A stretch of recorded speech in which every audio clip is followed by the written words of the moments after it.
Bonsoir mes très chères dames, cette vidéo est réservée uniquement pour les femmes comme toujours. J'aimerais parler des limites. D'abord il faut savoir qu'en tant que croyante, il faut comprendre que les forces qu'on a, c'est Dieu qui nous les donne. Que ce soit physique, ou que ce soit dans l'intellect, la capacité de pouvoir comprendre, ou noten lanu binal et avin. C'est lui qui nous donne l'intelligence de comprendre. Ça veut dire que même quand on a réussi par exemple un examen, ou qu'on a réussi à comprendre quelque chose plus vite que quelqu'un d'autre, eh bien, il faut savoir qu'on le doit à notre Créateur, on le doit à Hachem. Et aussi les capacités spirituelles, c'est Hachem qui nous les donne. C'est-à-dire que chaque fois qu'on a réussi à écouter un cours de Torah, c'est Hachem qui nous a fait une grande miséricorde et qui nous a permis de se concentrer sur un cours de Torah, parce qu'il faut savoir que pas tout le monde n'a les capacités d'écouter un cours de Torah. C'est pas donné à tout le monde. C'est un cadeau que Hachem nous fait. Le fait de pouvoir entendre quelque chose dans un cours et le mettre en pratique, c'est aussi un cadeau d'Hachem. De donner la tzedaka, de s'occuper de ses enfants, toutes ces choses-là spirituelles très très importantes, il faut comprendre que quand on réussit, en fait, ça vient pas de nous. Même si on a un sentiment comme ça personnel, un sentiment très j'ai réussi, mais en vérité il faut comprendre que ça vient pas de nous, ça vient d'Hachem qui nous a aidés en fait, qui dans sa grande miséricorde nous a donné la capacité de réussir. Et il faut savoir, alors donc Hachem il donne les forces, c'est à dire que même si des fois nous on a l'impression qu'on n'a pas les forces, Hachem il peut nous donner les forces, c'est pas un problème. Si on le demande, Hachem il nous donne les forces. Et des fois, on a l'impression que quelqu'un, par exemple, nous demande quelque chose et on se dit oh là là, non, j'ai pas les forces et tout ça. Eh bien, si on se lance et qu'on aide cette personne, on se rendra compte qu'on a les forces. Maintenant, il faut savoir qu'il y a quand même des limites. Il faut savoir que Hachem, il nous a donné l'intelligence. Hachem, il nous a donné l'intelligence pour réfléchir, pour ne pas se mettre dans des situations où on peut arriver à être dépassé par les événements. Quand on n'a pas encore d'enfant, on a une certaine notion du temps. On voit le temps d'une certaine manière, avec une certaine mesure, on l'utilise d'une certaine façon. Et quand tout d'un coup viennent les enfants, le décalage vient du fait qu'on n'a pas l'habitude d'avoir un temps aussi réduit. On n'a pas l'habitude, en fait, d'être aussi occupé. Et donc, on réfléchit avec un état d'esprit d'avant les enfants, et on veut faire plein de choses. On veut réaliser plein de choses. On veut s'engager dans plein de choses. On veut inviter plein de gens. On veut être partout où il y a une invitation, partout où il se passe quelque chose, on a envie d'y être. On veut étudier beaucoup de choses. On veut savoir beaucoup de choses. On avait déjà beaucoup d'envie d'étudier, d'envie d'apprendre, d'envie de savoir, d'obtenir un diplôme avant d'avoir des enfants. Et quand les enfants arrivent, eh bien, on est habitué à cette façon qu'on a eu de penser, de vouloir accéder à plein de connaissances. Et donc, les enfants arrivent, Baruch Hashem, et on peut se sentir frustré. Il peut arriver une situation où on se sente frustré de ne pas réussir à faire tout ce qu'on avait envie de faire, de ne pas réussir à répondre à notre engagement. Mais je me suis engagée, je lui ai promis que j'allais faire une tarte, je lui ai promis que j'allais recevoir au moins 10 invités, je lui ai promis, et tout d'un coup, les enfants ont besoin de nous. Voilà, les enfants ont besoin de nous. Alors,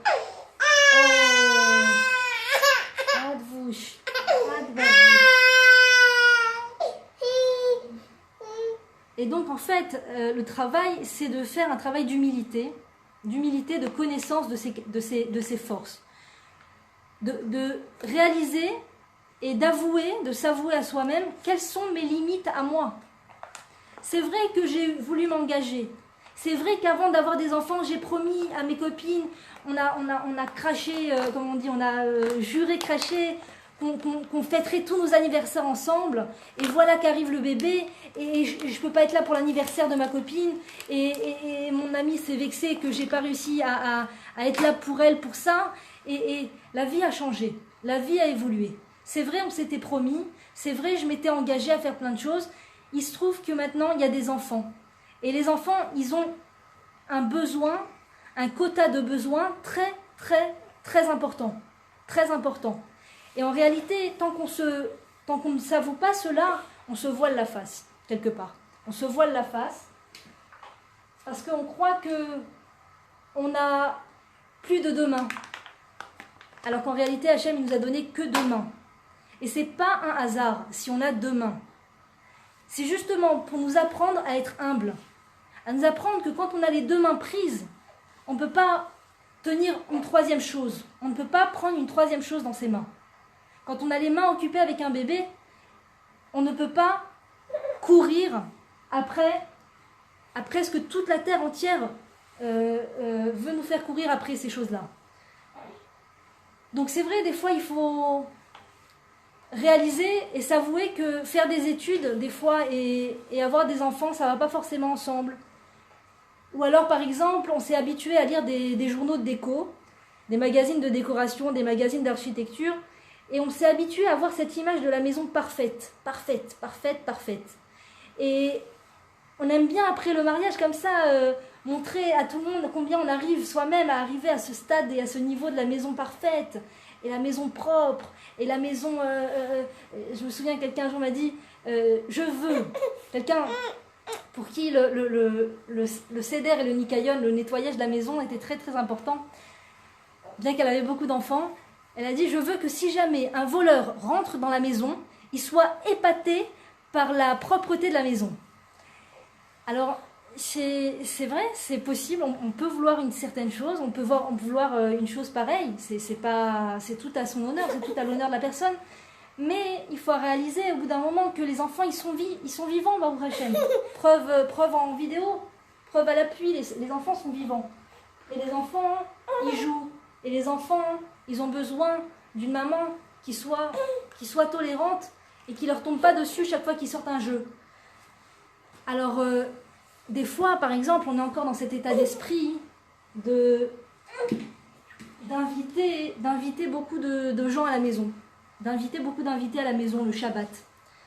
Et on se fait un monde, on s'imagine la situation parfaite, on s'imagine une table super bien dressée, on s'imagine que les invités arrivent et qui regardent la maison avec beaucoup d'appréciation et qui nous donnent des compliments et qui nous applaudissent pour notre repas et tous les repas qu'on a fait et combien on a fait de desserts et combien la maison est propre et tout ça.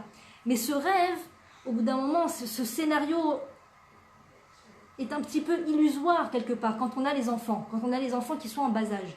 Il y a une période dans la vie où, moi je me souviens il n'y a pas longtemps, j'étais chez la rabbinite Azoulay il n'y a pas longtemps, et la maison était tellement propre et tellement bien rangée et la table bien mise et tout ça, et j'ai dit waouh, c'est magnifique, ça donne envie. Et la rabbinite m'a dit quelque chose comme, c'est pas précis, mais quelque chose comme, il y a une période pour tout, il y a un temps pour tout, et on met des années à pouvoir arriver à ce niveau d'organisation. Et il y a des périodes dans la vie où on peut pas, c'est pas ça le but. Le but, c'est pas qu'il n'y ait pas un objet qui soit pas en place et que tout brille et que tout soit magnifique quand on rentre dans la pièce. Parce que ça, c'est un petit peu se voiler la face quelque part. C'est un peu se voiler la face. Une fois dans un cours de thérapie, il y a une femme qui a avoué que pour elle, c'était très très important les invitations le Shabbat. Et donc, pour elle, c'était obligatoire que dans un menu de Shabbat, il y ait au moins l'hors d'œuvre, l'entrée, au moins 2 desserts, les glaces, le gâteau, etc. Et elle nous avouait après qu'il n'y a pas longtemps, elle a fait un malaise et elle a dû partir à l'hôpital tellement elle avait des mal de ventre en fait. Et donc le thérapeute, qui est aussi rave, lui a dit pourquoi penses-tu que... Est-ce que tu penses que c'est lié? Est-ce que tu penses... Elle dit oui, c'est clair que c'est lié, aujourd'hui je me l'avoue. Voilà, maintenant je suis obligée de manger que du riz blanc. Elle nous sort une boîte de riz blanc énorme de son sac. Elle nous dit voilà, je suis obligée de manger du riz blanc avec les mal de ventre que je me suis fait. Parce que je pense que j'ai trop stressé pour des choses qui sont un petit peu hors de portée.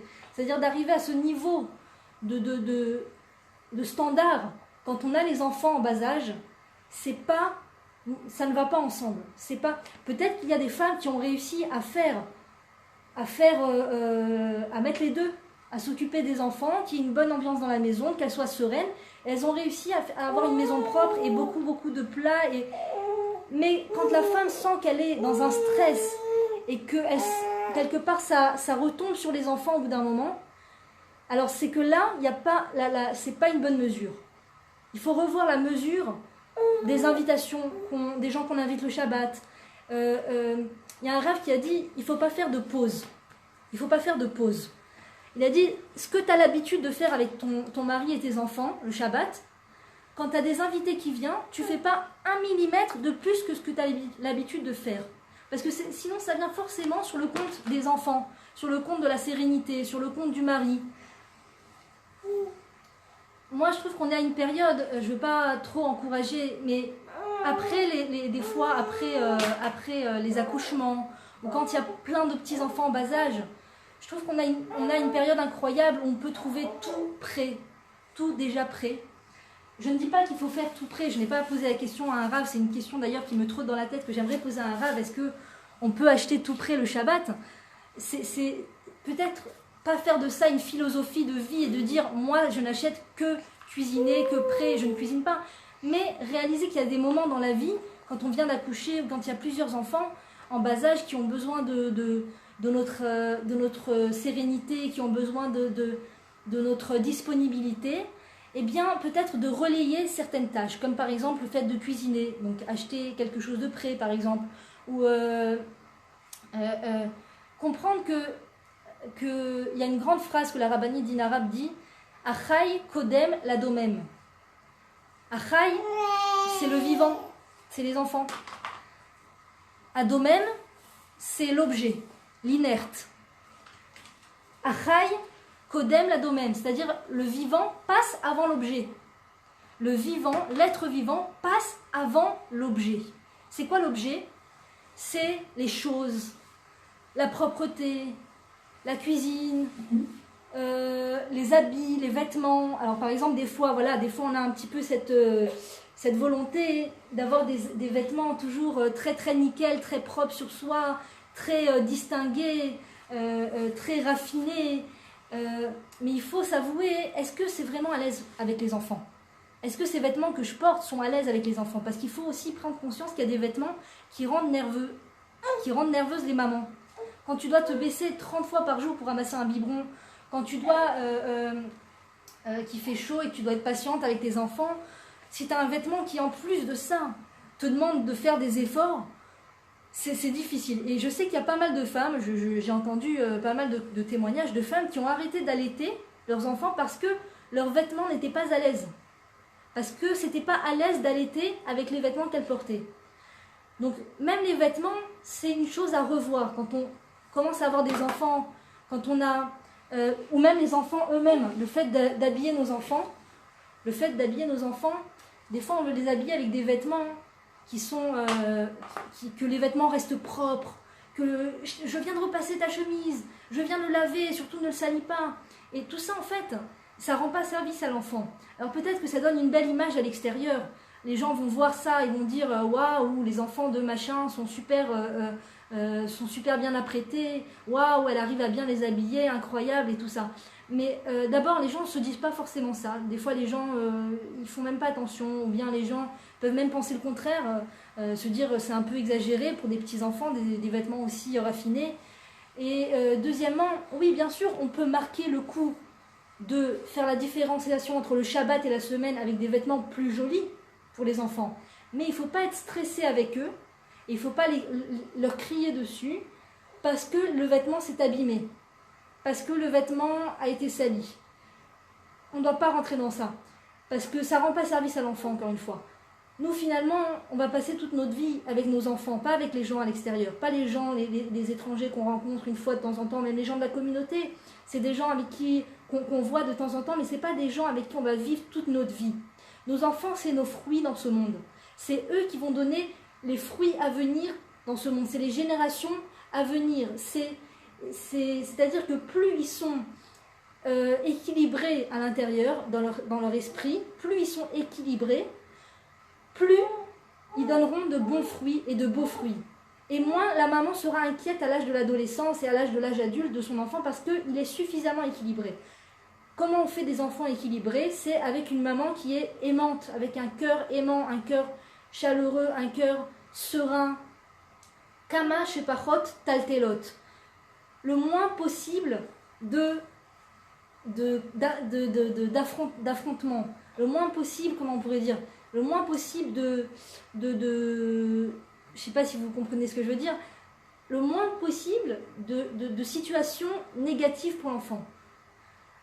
Empêcher que l'enfant ressente quelque chose de négatif, de néfaste. Plus on s'exerce à faire ça pour ses enfants, quand ils sont petits, et plus les résultats seront bons, Be'ezrat Hashem, plus les enfants seront équilibrés dans l'âge d'adolescence, et quand tout ce Yetzer Hara extérieur qui va les appeler, tous les téléphones, les médias, le cinéma, toutes ces choses qui sont néfastes pour l'âme de l'enfant, ces choses qui sont néfastes pour l'âme du juif et de la juive, plus l'enfant sera équilibré à l'intérieur parce qu'il a reçu un relationnel avec sa maman aimant et chaleureux, inconditionnel, plus il saura faire face à tout ce Yetzer Hara extérieur et renoncer et dire non quand quelqu'un lui proposera, que Dieu préserve, un joint, ou quelqu'un lui dit viens avec nous en boîte, viens. Toutes ces choses-là qu'une maman n'a pas envie, même si elle l'a fait dans le passé, elle n'a pas envie que ses enfants reproduisent forcément ces choses-là, parce qu'arrivé à l'âge adulte, on se rend compte que c'est pas des choses qui nous ont forcément servi, et même des fois c'est des choses qui nous ont beaucoup desservi, et si on ne réalise pas à quel point ça nous a desservi, c'est qu'on n'a pas encore pris conscience que ça nous a beaucoup desservi. Et on n'a pas envie de reproduire, on n'a pas envie que nos enfants reproduisent ces choses négatives. On les a testées nous-mêmes, c'était négatif, on ne veut pas que nos enfants reproduisent. Comment on empêche nos enfants de reproduire des choses négatives qui ne leur font pas du bien?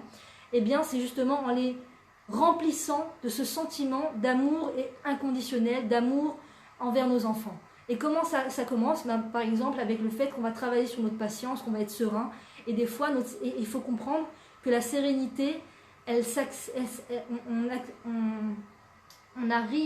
accède à une sérénité quand on réalise quelles sont nos limites. Quelles sont nos limites? Est-ce que je peux réellement inviter 10 personnes maintenant au Shabbat? Est-ce que je peux être sans cesse chez ma copine le Shabbat? Est-ce que c'est bon pour mes enfants? Est-ce que c'est bon pour mon couple? Est-ce que c'est bon pour la maison? Parce qu'il faut savoir que le Shabbat, c'est fait pour quoi? C'est fait pour construire la cellule familiale.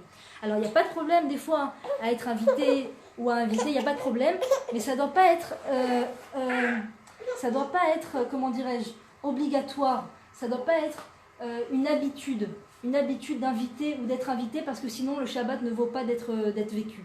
Le Shabbat, ça reste le Shabbat, et c'est spécialement le Shabbat quand on n'est pas invité, qu'on n'a pas d'invité non plus. Ça permet de construire la cellule familiale. Donc, ça ne veut pas dire qu'il faut fermer ses portes. C'est très important d'inviter ses parents, ses beaux-parents, c'est très important d'être chez eux de temps en temps. Mais ça ne doit pas être quelque chose d'obligatoire. Genre, le Shabbat, on est où? On est chez machin, on est tout le temps chez les autres. Ou les autres sont tout le temps chez nous. Il faut qu'il y ait des Shabbats de temps en temps, et même souvent, c'est très important, où on est seul, le mari, la femme et les enfants. Et si on sent que l'ambiance est moins bien, ça veut dire qu'on a des choses à améliorer. Ça veut dire qu'il faut parler avec le mari. Qu'est-ce que tu penses de ça? J'ai trouvé qu'il manquait quelque chose pour le Shabbat.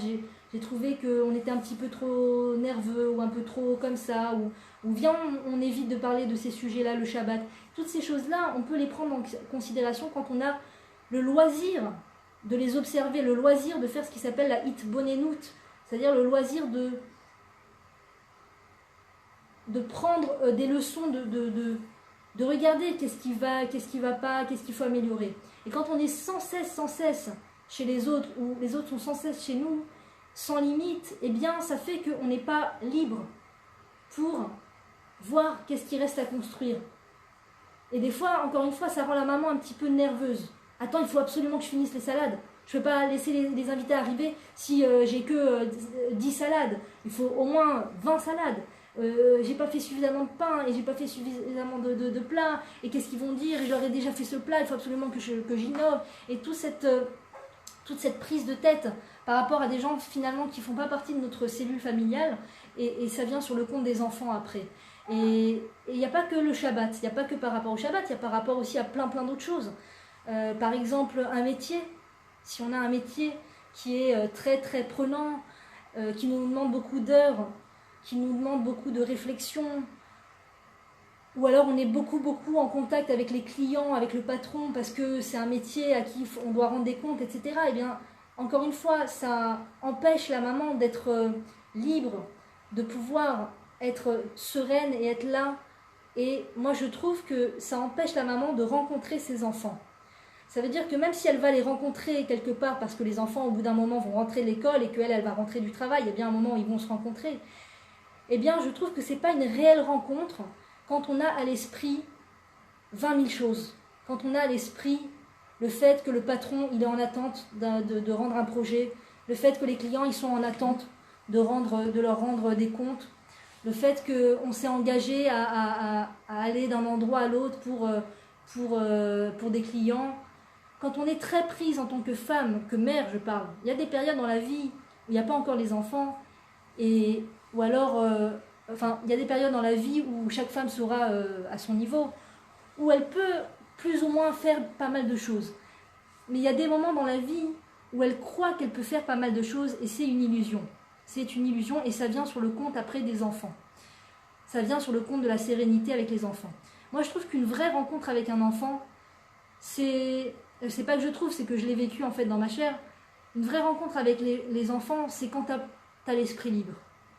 Quand t'as l'esprit libre et que t'es pas en train de penser et de te projeter dans plein de choses, c'est quand t'es là et tu peux les observer en train de construire des Legos, en train de coller des autocollants, en train de faire leur premier pas, de sortir leur première dent, de dire leur premier mot, ou même de faire une crise de nerfs après le GAN, et que t'es là, t'as l'esprit libre, et tu peux gérer la chose. Et tu peux faire un travail sur toi d'être tolérante et sereine et patiente. Pourquoi ? Parce que t'as rien tu n'as pas 20 000 choses sur la tête. Et quand tu as 20 000 choses sur la tête, il faut comprendre que l'enfant, du coup, ça va être la goutte qui va faire déborder le vase. Malheureusement, Hachem Ishmor. Hachem Ishmor, que nos enfants, ça soit jamais la goutte qui fasse déborder le vase. L'enfant, ça doit être le vase. Ça doit être l'essentiel. Mais quand la femme, justement, en tant que femme, on a mis le bémol, comment on dit, on a mis l'accent dans sa vie sur des choses extérieures à la maison, eh bien ça se fait ressentir avec les enfants. Et quand l'enfant il vient et qu'il a un peu une difficulté à quelque chose, il tombe, il crie, il pleure, c'est un enfant, Baruch Hashem, eh bien la maman elle a tendance à perdre patience. Pourquoi ? Pas parce que c'est une mauvaise maman, pas parce que l'enfant est insupportable, Chas Shalom, pas du tout. L'enfant est ce qu'il y a de plus enfant, Baruch Hashem. C'est juste qu'on a plein de choses sur la tête, on a plein de choses sur l'esprit, et du coup, ça fait qu'on n'est pas libre pour travailler, pour rencontrer l'enfant tel qu'il est, pour l'aimer inconditionnellement et être là inconditionnellement. Et c'est pas quand il est sage, je suis contente, et quand il fait du bruit et qu'il s'énerve, eh bien je suis pas contente. Parce que l'amour inconditionnel, c'est je suis contente de mon enfant et je l'aime quoi qu'il arrive. Bien sûr, j'ai pas de doute qu'une maman aime son enfant quoi qu'il arrive, mais je veux dire, je continue d'être patiente, même quand il pleure et qu'il s'énerve et qu'il tombe par terre et qu'il fait des choses que je m'attendais pas à ce qu'il fasse, qu'il fait des choses que j'avais pas envie qu'il fasse quelque part. Il faut comprendre que l'enfant, il est en train de me faire grandir. Il est en train de me faire grandir. Il est en train de m'apprendre à être à l'écoute d'autrui. Et quand la femme, elle est très occupée avec son travail, avec son métier, avec ses invitations, avec sa cuisine, avec sa maison, qu'elle veut qu'elle soit nickel pour que les invités disent « waouh », c'est pas parce qu'elle est occupée à faire du chesed en vérité, c'est parce qu'on est occupé juste, on est soi-même au centre de sa vie. Ça veut dire « je me fais du bien ». Je veux que le patron soit content. Je veux que les invités soient contents. Je veux. Mais là, tu veux, mais il y a un enfant qui a besoin de toi. Il y a un enfant qui a besoin que tu te mettes à sa hauteur et que tu sois là pour lui. Et quand il y a toutes ces choses, on ne se rend pas toujours compte, on n'est pas toujours consciente, mais ça agit énormément, malheureusement, quand on est très occupé, qu'on a plein d'occupations dans la tête, ça agit sur notre tempérament avec les enfants et on ne les rencontre pas vraiment. Même si, par exemple, une femme est super épanouie parce qu'elle a eu elle a décroché un super contrat au travail, et donc elle rentre chez elle, qu'elle est super heureuse, super contente, elle est sur un nuage, et elle arrive à être patiente avec les enfants parce que les enfants ils tombent, ils pleurent, et elle arrive à être patiente parce qu'elle est sur son nuage de la réussite. Ça s'appelle pas encore, moi je trouve que ça s'appelle pas encore rencontrer les enfants vraiment. Ça s'appelle être dans un autre monde. Ça s'appelle être un petit peu, quelque part, je trouve que les havdil, c'est différent, mais je trouve que les drogues peuvent bien expliquer ce phénomène. Des fois, quelqu'un n'est pas bien dans sa peau, il ne se sent pas bien, et en fait, au lieu de réaliser un travail d'introspection intérieure pour essayer de comprendre ce qui ne va pas chez lui, essayer de réparer, et essayer de devenir quelqu'un d'équilibré au travers d'un travail intérieur, si la personne n'est pas consciente de tout ça et qu'elle est, comment dirais-je, qu'elle est prise d'une flemmardise, elle peut faire appel à de la drogue, par exemple, ou à de l'alcool. Boire de l'alcool, prendre de la drogue pour être cool, pour pas se prendre la tête, pour être cool avec les gens, pour que quand les gens me voient, ils me disent « Waouh, t'es quelqu'un vraiment de cool, de sociable, d'abordable, t'es quelqu'un de génial ».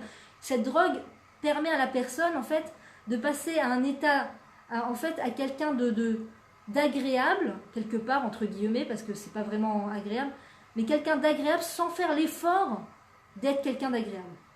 Et je trouve qu'une maman qui est heureuse et joyeuse avec ses enfants parce qu'elle a réussi au boulot, parce qu'elle a réussi au travail, parce que les invités lui ont dit qu'elle a fait une super tarte, si elle est contente par rapport à cette chose extérieure, eh bien, je trouve quelque part que c'est un petit peu se mentir à soi-même. Je suis juste contente parce qu'on m'a dit bravo et qu'on m'a dit merci et qu'on m'a dit ça et ça, parce que je viens de recevoir ma fiche de salaire. Mais s'il n'y a pas toutes ces choses extérieures, et que mon enfant maintenant il fait quelque chose d'inattendu, est-ce que je vais continuer d'être patiente? Et ça s'appelle la gvoura, la force.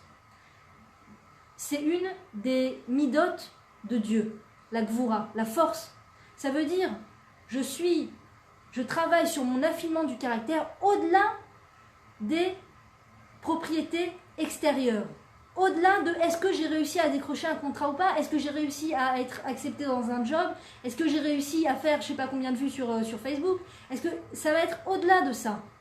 Je suis de bonne humeur avec mes enfants et je suis là et je suis patiente avec eux et je les aime et je vais montrer un sourire et je vais montrer, même si à l'intérieur je suis un petit peu angoissée, un petit peu stressée pour quelque chose, je vais quand même prendre sur moi d'être agréable avec eux parce que par gvoura, par force, parce que Dieu attend cela de moi, parce que c'est exactement ce que Dieu me demande, exactement.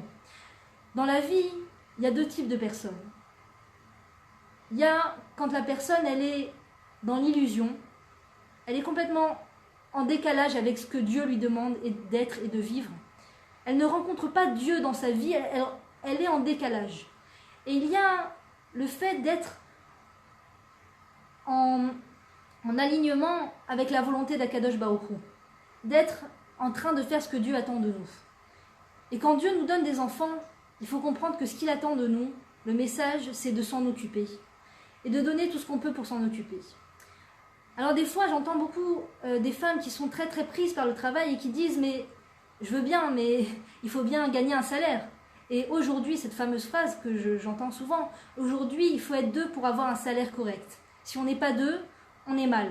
On est en minus, on a du mal à payer ce qu'on a à payer, etc. Et en réalité, il faut comprendre qu'Akadosh Baruch Hu, il a une très très grande place dans notre vie. Il nous a dit, d'abord dans la Ketouba, c'est-à-dire cette grande feuille qui est écrite avant le mariage et que l'on signe le jour du mariage, que le Rav qui nous marie signe le jour du mariage, dans cette Ketouba, il est écrit que c'est le mari qui doit entretenir la femme. C'est le mari qui doit travailler pour entretenir la femme et les enfants. C'est sur les épaules du mari. Et il est écrit aussi, nos maîtres nous enseignent, que la parnassa de l'homme est décidée à Rosh Hashanah. La parnassa de l'homme est décidée à Rosh Hashanah. C'est-à-dire que Hachem enverra la parnassa par le tuyau, par le moyen que Dieu a décidé d'envoyer. Si la femme reste chez elle pour s'occuper de ses enfants, la parnassa passera par son mari, même si son mari n'a pas pour l'instant une grande réussite dans le travail. Il faut comprendre que si souvent le mari n'a pas une réussite dans le travail, c'est justement parce que la femme occupe ce poste de recevoir le salaire, de recevoir la parnassa. Donc la femme se dit, mon mari ne réussit pas dans le salaire, dans le fait de ramener un salaire, il n'a pas de réussite, il ne sait pas s'en sortir, il n'est pas doué pour ça. Moi apparemment je suis douée puisque la preuve en est que je reçois une fiche de salaire plus importante que lui, ou aussi important, etc. Ou des fois c'est seulement la femme qui rapporte le salaire. Il faut comprendre que ce n'est pas parce que le mari n'est pas doué et que la femme est plus douée que lui, c'est juste parce que la femme a pris le gouvernail entre les mains. Mais le gouvernail, il n'y en a qu'un seul. Donc si c'est la femme qui a le gouvernail entre les mains, ça ne pourra jamais être le mari. Si la femme fait de la place au mari, ça n'arrive pas en un jour, ça n'arrive pas en une semaine, ça peut prendre des fois quelques mois à se mettre en place. Mais que la femme a décidé d'utiliser son jus intérieur pour le donner à ses enfants de façon qualitative et quantitative aussi, parce que la qualité c'est important et la quantité aussi c'est important, eh bien vous verrez de façon miraculeuse, Bezrat Hashem, que le mari va commencer à recevoir de la bracha dans sa vie. Maintenant, il faut savoir aussi que quand on a un niveau de standard très très élevé de vie, il ne faut pas s'attendre à avoir le même niveau de standard élevé quand on décide de s'occuper des enfants. Mais la question c'est, est-ce qu'un standard élevé, est-ce que Dieu a demandé de moi dans la vie? Est-ce que Dieu veut que j'ai un standard élevé au prix de sortir de la maison et de laisser mes enfants entre les mains d'étrangères pendant des heures et des heures et des heures et des heures et des heures? Est-ce que c'est ce que Dieu me demande? Ou est-ce que je suis prête à refuser une nouvelle paire de chaussures, une nouvelle paire de baskets? Je peux m'en sortir avec les vêtements que j'ai dans l'armoire, je peux m'en sortir avec ce qu'il y a dans le frigidaire. D'ailleurs, un jour, quand j'étais dans ce grand questionnement intérieur d'arrêter de travailler ou pas pour m'occuper des enfants, j'ai posé la question au Rav. Et je lui ai dit, voilà, je suis la seule à travailler par rapport à mon mari, et j'aimerais arrêter de travailler pour m'occuper de mes enfants. Est-ce que est-ce que ça se fait par rapport à la parnassa? Alors il a dit, tant qu'il y aura du lait et du pain à la maison, la femme n'a pas besoin d'aller travailler. Ça, c'est pour dire que le niveau de standard de vie, des fois, c'est quelque chose que nous, on s'impose à soi-même. Mais ça a un prix très très lourd. Des fois, ça demande un prix très très lourd. On veut absolument habiter dans le centre. On veut absolument avoir faire du shopping. On veut absolument avoir des sorties. On veut absolument avoir des vacances. Absolument tout ça, tout ça, tout ça. Et du coup, on ne se rend pas compte que ça coûte très très cher. Et il faut comprendre que chaque instant où les enfants sont proches de la maman, ils sont en train de remplir leur âme, leur esprit, tout leur être de force pour l'avenir, pour devenir des adultes équilibrés. Il faut le comprendre. Et un jour, il n'y a pas longtemps, quelqu'un m'a dit, j'ai compris l'importance de la mère dans son foyer, j'ai compris que c'est important que la mère reste dans son foyer et s'occupe de ses enfants, mais je t'avoue la vérité, je me sens vide quand je suis à la maison et que je m'occupe de mes enfants. Tu peux me dire c'est important, tu peux me dire tout ça, je me sens vide. Comment t'expliques ça? Et après ça fait que je cours à l'extérieur pour aller étudier des choses, pour aller chercher un diplôme, pour aller chercher un travail. Comment tu peux expliquer ça? Et donc je me suis dit, c'est possible des fois que la femme se sente vide quand elle est à la maison, c'est possible. Mais comme le dit la rabbinite Tali Ben Ishai, il y a toujours une génération qui souffre d'un manque précédent et qui doit fournir ce manque précédent à ses enfants, bien qu'elle ne l'a pas reçu. Par exemple, il se peut qu'une femme se sente vide quand elle est à la maison, mais si elle reste avec ses enfants et qu'elle leur donne tout ce qu'ils ont besoin, eh bien eux-mêmes ne se sentiront plus vides et ne se sentiront pas vides quand eux seront à la maison avec leurs enfants. Il se peut que des fois ce sentiment de vide provient d'un endroit où soi-même on a été envoyé, et encore une fois on ne peut pas en vouloir à nos mamans parce que il n'y avait pas cette prise de conscience à l'époque. Il se peut que soi-même on a été envoyé entre les mains d'étrangères très très tôt, à un âge très jeune. Et donc il y a ce vide intérieur qui fait que on a du mal soi-même à être à la maison avec nos enfants. Mais si on répare ce maillon défectueux en soi-même restant avec ses enfants à la maison, eh bien on leur donne des forces pour eux pouvoir se sentir entiers, même s'ils n'ont pas une paye, une fiche de salaire, même si on ne leur a pas dit bravo, même s'ils ne font pas la une des journaux. Le simple fait qu'eux font la volonté d'Hachem, ils se sentiront pleins de cela. Ils n'auront pas besoin de quelque chose d'autre. Maintenant, il faut comprendre qu'il y a un âge, bien sûr, il y a un âge où les enfants peuvent aller à la maternelle, et c'est bien qu'ils y aillent. Mais on dit que jusqu'à l'âge de 3 ans, c'est bien que l'enfant soit à la maison. Si entre-temps, il y a eu une autre grossesse, un autre accouchement, alors il n'y a pas de problème d'envoyer son enfant chez quelqu'un et de pouvoir reprendre des forces, de pouvoir dormir, de pouvoir se mettre au rythme de son nouveau-né même si notre deuxième, notre troisième, nos enfants d'après qui n'ont pas encore 3 ans sont au gagne, il n'y a pas de problème, c'est normal, il faut récupérer des forces. Mais il faut savoir que l'idéal, c'est justement de pouvoir garder son enfant à 3 ans et de l'allaiter si possible, de l'allaiter au moins jusqu'à 2 ans. Si ça n'a pas été fait pour les enfants dans le passé, c'est pas grave. Si vous n'aviez pas la connaissance avant et l'information avant, il n'y a rien de grave à cela. On apprend, quand on écoute un cours de Torah, en fait, c'est pour apprendre, pour faire tchouva et changer et évoluer dans le futur. Il y a une phrase qui dit « Forget the mistakes, but remember the listen ». J'ai un accent vraiment incroyable.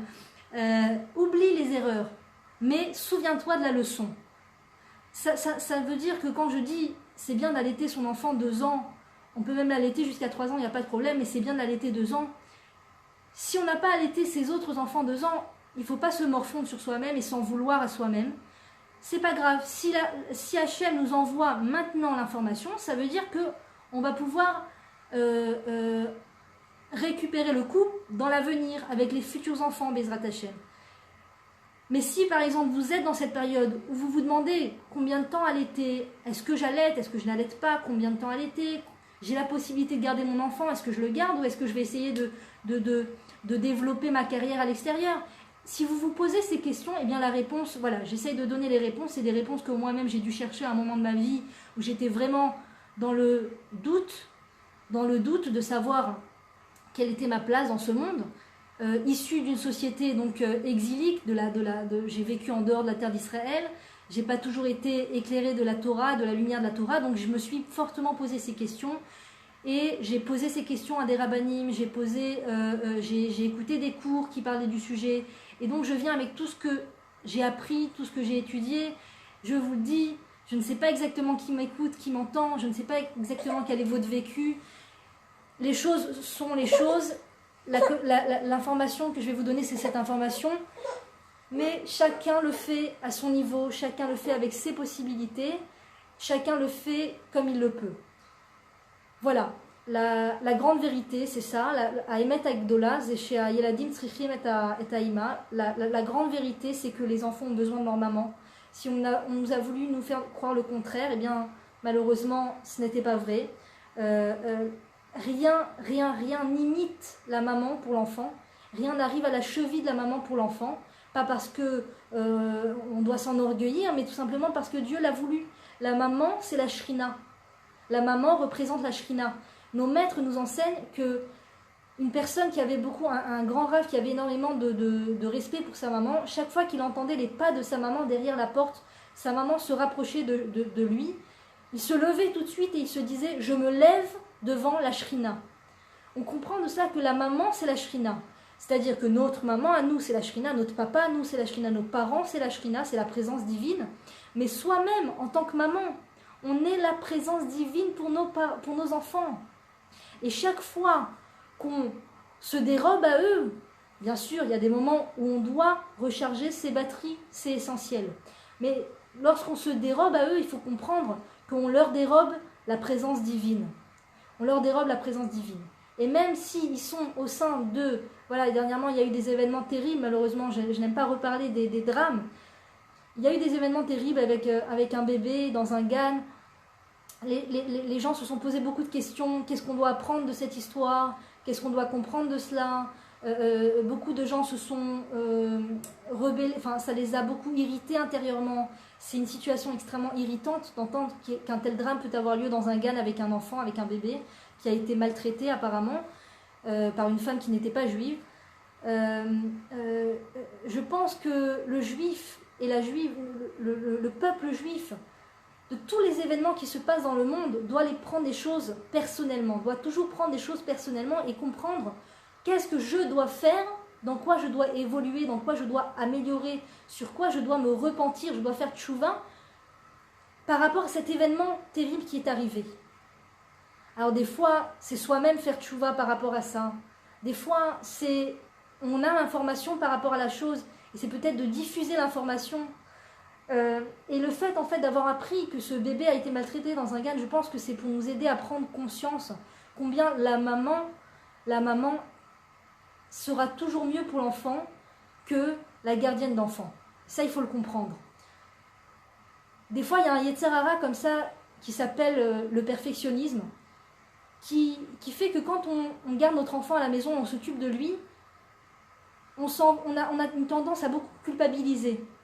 Est-ce que ce que j'ai fait c'est bien? Quand je lui ai dit ça, est-ce que c'était bien? Est-ce que c'était les mots qu'il fallait que je lui dise? Je lui ai donné ça à manger, mais est-ce que j'aurais dû lui donner ça? Et est-ce que j'aurais dû le coucher à cette heure-ci? Je vois tellement de mamans bienveillantes qui posent tellement de questions sur des forums, sur Internet et Facebook, etc., pour savoir comment mieux faire avec leurs enfants. Et ça prouve combien la maman, c'est quelque chose de beau et de merveilleux. Il n'y a pas comme la maman, parce que la maman, elle veut vraiment le bien de son enfant, c'est extraordinaire. Il faut comprendre que c'est pas grave. On fait toutes des erreurs en tant que maman, et que même quand on fait des erreurs avec nos enfants, ça sera toujours mieux qu'une gardienne d'enfant parfaite. Ou qu'une gardienne d'enfant qui fait par exemple une dizaine d'activités dans son GAN aux enfants tous les jours. La maman, ça sera toujours mieux. Même si la maman, elle n'a pas donné exactement ce qu'il fallait à son enfant, elle lui a pas dit exactement le mot qu'il fallait, elle n'a pas, encore une fois, les erreurs, etc. C'est ce Yetzer Hara qui s'appelle le perfectionniste. Tu n'es pas une mère parfaite, envoie ton enfant au GAN, ça sera toujours mieux pour lui. Et c'est pas vrai. C'est pas vrai. C'est pas vrai. Il y a un mythe aussi, par exemple, médical qui fait croire que des fois le lait de la maman, le lait maternel, n'est pas suffisamment qualitatif pour le bébé et qu'il vaut mieux lui donner du lait en poudre. C'est un mythe. C'est pas vrai. Ça n'existe pas. Parce que, en fait, qu'est-ce qui se passe? On prélève le lait maternel de la maman pour voir s'il est qualitatif. Mais ce qu'on ne sait pas, c'est que le début du lait maternel pour l'enfant, quand on allaite, le début de l'allaitement, c'est toujours moins épais que la fin de l'allaitement. Comme un repas. Au début, c'est l'entrée, c'est la salade, c'est léger. Et la fin, c'est le dessert. Et donc, la fin de l'allaitement, c'est toujours plus gras, plus riche. Et quand cette technique médicale qui veut qu'on va prélever des gouttes de lait de la maman pour voir s'il est qualitatif pour le donner à l'enfant ou pas, en vérité, c'est un mythe. C'est un mythe parce qu'on se base sur le début des gouttes de lait et donc c'est pas réellement ce que l'enfant reçoit. Et quand l'enfant est allaité, ce qu'il reçoit, c'est beaucoup plus que ce qu'on va prélever pour voir si c'est qualitatif ou pas. Ou même des fois, la femme et la maman est stressée et elle veut tirer le lait pour voir combien de quantité de lait elle a. Mais en vérité, cette quantité de lait n'est jamais aussi importante que lorsque l'on allaite directement le bébé. Quand on allaite directement le bébé, la quantité est plus importante. Donc tout ça, c'est des mythes. On veut nous faire croire que le lait en poudre est plus qualitatif que le lait de la maman. C'est pas vrai. Encore une fois, heureusement qu'il y a du lait en poudre quand la maman est dans un cas où elle ne peut pas du tout allaiter. Des fois, la maman, après l'accouchement, il y a des cas où elle prend des médicaments, etc., où elle ne peut pas allaiter. Et c'est important qu'elle donne ce lait en poudre. Mais, a priori, quand tout va bien, et que la maman se pose juste la question, est-ce que j'allaite ou est-ce que j'allaite pas? Elle a la possibilité de le faire et elle se le demande. Est-ce que je continue ou est-ce que j'arrête? Est-ce que peut-être le lait en poudre va être plus bénéfique pour l'enfant? Sachez que non, mesdames. Le lait de la maman, c'est ce qu'il y a de plus absolu pour l'enfant. Et pareil, la proximité avec la maman, même si la maman, elle est en train de cuisiner, elle est au téléphone, la proximité avec la maman, c'est toujours mieux que tout ce qu'il y a autour. Il n'y a pas longtemps, il y a une histoire d'une femme qui a accouché et qui, je sais pas, je ne connais pas son vécu, je ne connais pas son histoire, qui n'a pas été capable de prendre son bébé chez elle à la maison. Elle a préféré laisser son bébé à l'hôpital parce qu'elle se sentait incapable de le prendre à la maison. Et quand sa maman lui a dit « Est-ce que tu veux que moi je le prenne ?» Elle lui a dit « Oui, prends-le. Je préfère que toi tu le prennes. » C'est tragique. Bon, c'est une histoire tragique, c'est une histoire terrible. Mais je trouve que ça vient tellement décrire à quel point les mamans ne sont pas au courant de leur valeur. Ne sont pas au courant de la valeur de ce qu'elles donnent à leurs enfants juste quand elles sont mamans, juste quand elles sont là. On ne se rend pas compte. Et si on se rendait compte, on se prendrait moins la tête, en vérité, moi aussi je me le dis à moi-même, on se prendrait moins la tête pour des petits détails. Mais d'un autre côté, quand on se prend la tête pour des détails et qu'on est un petit peu, qu'on se culpabilise, c'est aussi qu'on veut faire tchouva, c'est aussi qu'on veut améliorer, comme on dit en hébreu, matzpen, matzpoun. Mais qui fait matzpoun, le mot matzpoun, c'est aussi le mot matzpen. Ça veut dire quoi? En français, ça ne va pas du tout le faire, mais je vous le dis, littéralement, ça veut dire, quand je culpabilise, le mot culpabilité en hébreu, Nekifé Matzpoun, c'est le même mot que une boussole.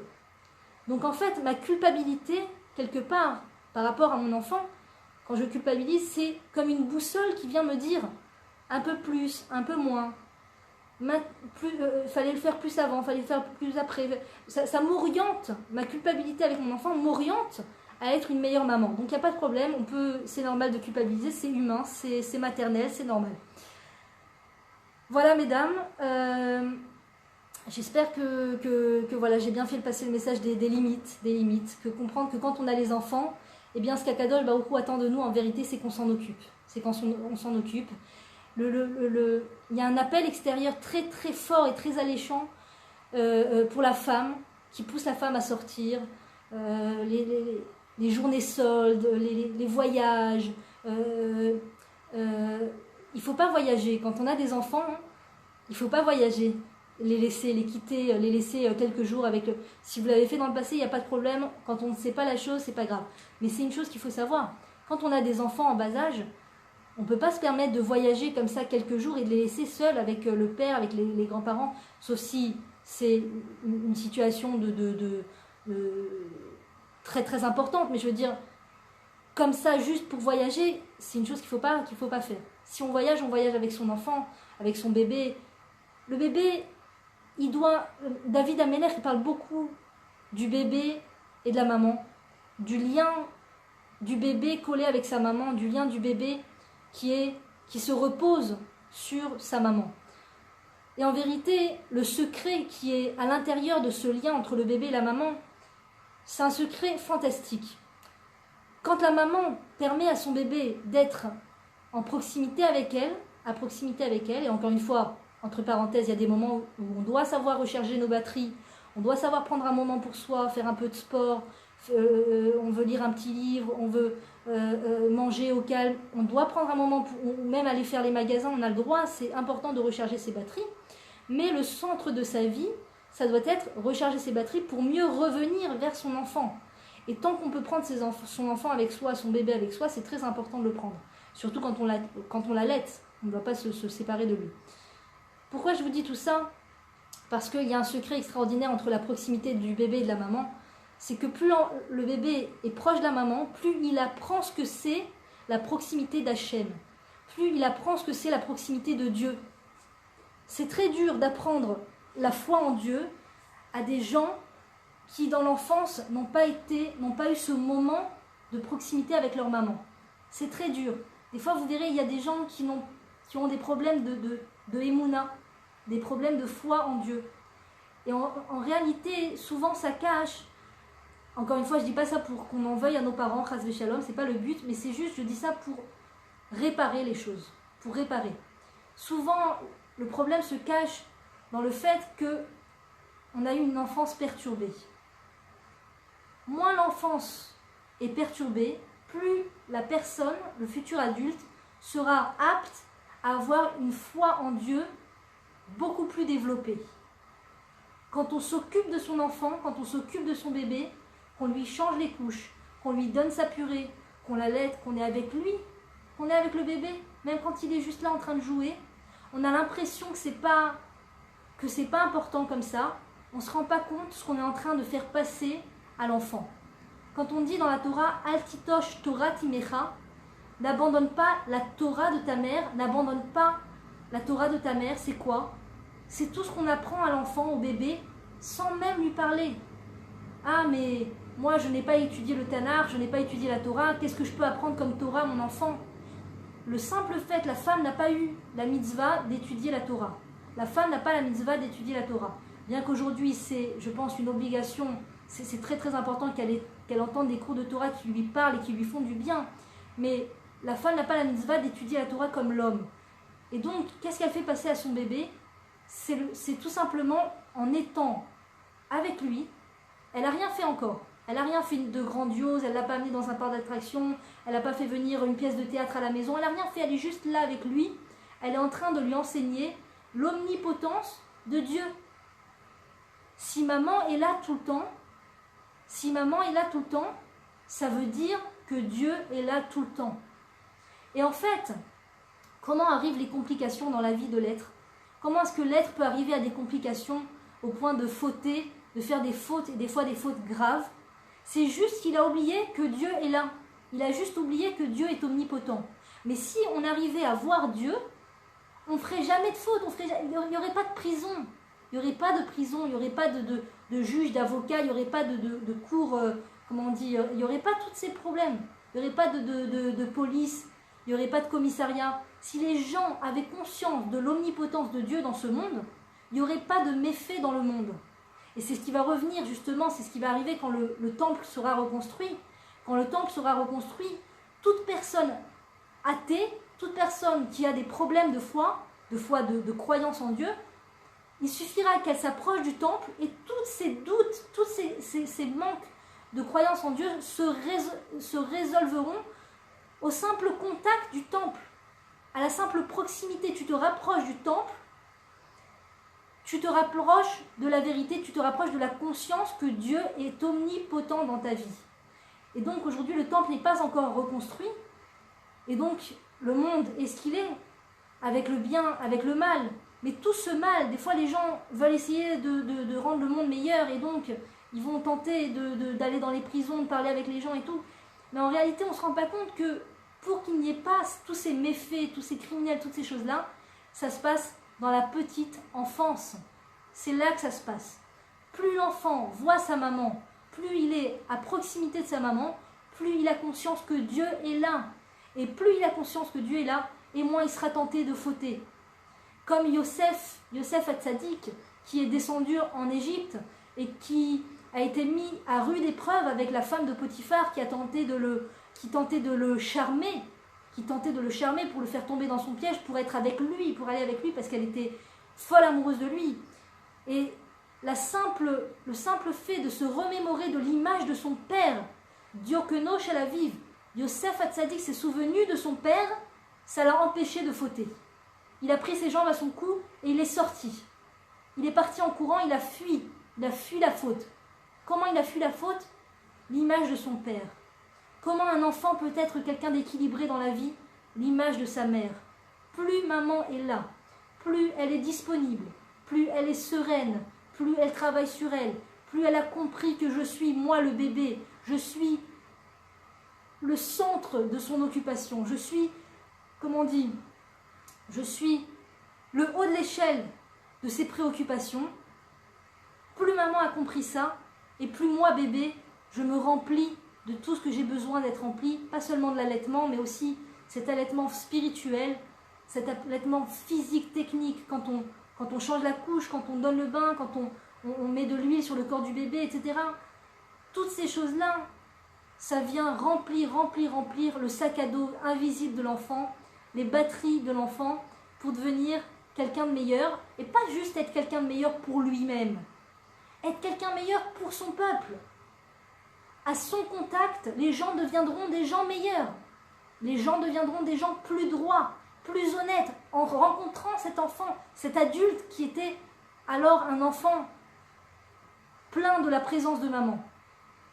Imaginez la réparation dans le monde qu'on fait quand on s'occupe de son enfant à la maison, à l'ombre des regards, à l'abri des regards. Personne ne nous voit, encore une fois, personne, on ne fait pas la une des journaux, personne ne sait ce qu'on fait. Et des fois même, quand on dit aux gens, je m'occupe de mes enfants à la maison, qu'est-ce que tu fais dans la vie? Je m'occupe de mes enfants à la maison. Quoi, c'est tout? Il y a une tendance comme ça à dire quoi, c'est tout, comme un petit peu un dédain de c'est tout. Et oui, des fois on va subir ce c'est tout, c'est pas grave. Des fois les gens ne vont pas le dire textuellement, ils vont le dire, on va voir ça dans leur regard, on va lire ça dans leur regard, mais c'est pas grave, c'est pas important, parce que nous, au fond de nous, on doit être convaincus que ce qu'on fait, c'est ce qu'il y a de plus important au monde. Maintenant, encore une fois, il y a un gros Yetzer Hara qui veut nous tirer et nous dérober à nos enfants. C'est quoi ce Yetzer Hara? Donc des fois c'est un travail, c'est un métier, des fois c'est le WhatsApp. Un Rav a dit, il n'y a pas longtemps, j'ai entendu, c'est merveilleux, c'est ou WhatsApp ou la vie. Ou WhatsApp ou la vie. Et comme il est écrit dans la Torah, j'ai mis devant toi la vie et la mort, et tu choisiras la vie. Ou Bacharta Bachaim. Il y a deux possibilités. Ou on se connecte à la vie, ou on se connecte à la mort. Si je suis tout le temps sur WhatsApp, si je suis tout le temps en train de répondre à des gens au téléphone, ce téléphone, je vous dis les amis, ça peut être une source de bienfait, ça peut être une source de bien, on écoute des cours de Torah. Moi-même, personnellement, j'ai fait tchouva grâce à Internet, par le biais d'Internet. Donc, bien sûr qu'il y a du bien, mais il faut être très très droit et loyal et honnête et connaître ses limites. De voir que ce téléphone, parfois, c'est aussi la racine de beaucoup de problèmes. Et ça nous dérobe à nos enfants. Donc il faut être fort, il faut être gibora. Il faut prendre ce téléphone et l'éteindre et le mettre dans un placard quand on est avec son bébé, quand on est avec ses enfants, quand les enfants rentrent de l'école, quand on va chercher nos enfants à l'école. Le mettre, l'éteindre, l'oublier, le mettre aux oubliettes. Moi un jour, je sentais que j'étais trop comme ça, trop aspirée par le téléphone. Je l'ai pris, je l'ai éteint. Et j'ai un genre de marsane comme ça, un placard qui donne sur un marsane un peu profond. Et pour y arriver, c'est difficile, il faut prendre une échelle et tout ça. J'ai pris mon téléphone, je l'ai enveloppé, je l'ai jeté au fond du marsane. Et j'ai fermé la porte. Et j'ai senti j'ai senti quelque chose de très positif qui se passait en moi, comme un poids qui s'enlevait de mes épaules. J'ai senti tout d'un coup que j'étais libre pour rencontrer mon enfant. J'étais libre pour être avec mon enfant, pour l'écouter bafouiller, pour l'écouter parler. Et tout d'un coup, j'ai trouvé que depuis que j'avais accouché, je n'avais jamais été autant avec mon bébé que quand j'ai jeté ce téléphone dans le marsane. Et tout ça pour vous dire que voilà, il faut connaître ses limites. Il faut savoir si ce qu'on fait, c'est droit. Chaque sortie de la maman en dehors de la maison, chaque acte de la maman doit être pesé au shekel près. Au shekel près. Le temps est très important. Le temps qu'on donne à nos enfants, c'est très important. Et de toute façon, il faut savoir qu'on se rend un très grand service à soi-même, que plus on donne à nos enfants dans leur âge petit, plus on est là pour les écouter. Parce que imaginez tout ce qu'un enfant vit quand il va à l'école, entre le fait d'aller le voyage, aller et d'être à l'école et le voyage retour. Un enfant rencontre beaucoup de défis. Et de la même manière qu'un adulte a besoin de parler, un enfant, sachez-le, il a besoin de parler. Un enfant a besoin de parler. Donc plus un enfant va trouver sa maman disponible pour lui parler, plus sa maman a ce qui s'appelle un cœur à l'écoute, lève shoméa, plus l'enfant sait qu'il a une adresse à qui parler. Et moins il ira chercher cette adresse dans des endroits qui sont néfastes pour lui.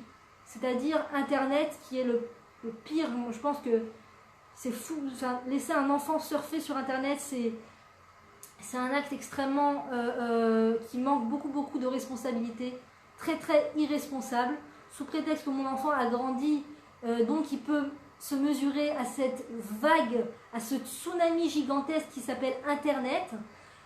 Sous prétexte qu'il a grandi, c'est une grande illusion de croire qu'un enfant a les outils pour aller sur Internet. Ça n'est pas vrai du tout.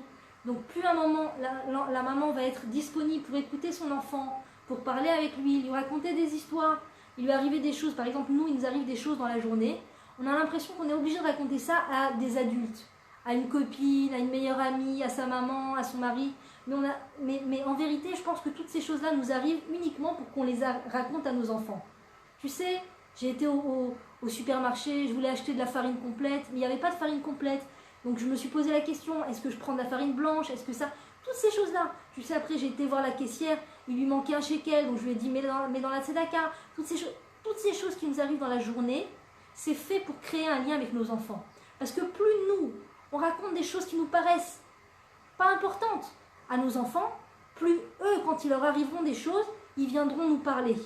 Et là, on sera au courant de ce qui se passe dans la vie de mon enfant. Et là, on n'aura pas l'impression d'être complètement en décalage avec son enfant. Et là, on pourra entrer en interactivité avec son enfant pour l'aider. Encore une fois, si on lui donne des conseils et qu'on veut qu'il nous écoute, il faut que nous aussi on écoute ce qu'il a à nous dire. Il faut que nous aussi on écoute ses conseils à lui. C'est fou, ça peut paraître fou, mais demander des conseils à un enfant, c'est lui rendre un très grand service. Par exemple, on s'habille pour le Shabbat, demandez à son enfant, tu me conseilles de mettre ce foulard ou ce foulard? Tu me conseilles de faire quoi ce soir à manger? J'ai pensé faire du poisson et du riz. Tu me conseilles de faire quoi? Ah maman, je te conseille de commander une pizza. Alors, si on peut commander une pizza, on commande une pizza. Des fois, on ne peut pas. Alors, on peut dire à l'enfant, merci beaucoup pour ton conseil, c'est un super conseil. Ce soir, je vais faire du riz et du poisson, et la prochaine fois, j'écouterai ton conseil, je commanderai une pizza. Le simple fait de lui poser la question, de lui demander son avis à lui, ça fait que quand nous, on lui donnera notre avis sur ce qu'il fait, tu sais, ce copain, je pense pas que c'est super pour toi. Tu sais, ce que tu fais, ça là, quand tu vas là-bas et tout, c'est pas une bonne chose pour toi. Il sera à l'écoute si nous, on a été à l'écoute dans son enfance. Bien sûr, tout est réparable. On peut tout réparer, Bezrat Hashem. Voilà, que Dieu nous aide, Bezrat Hashem. Et à très bientôt, mesdames.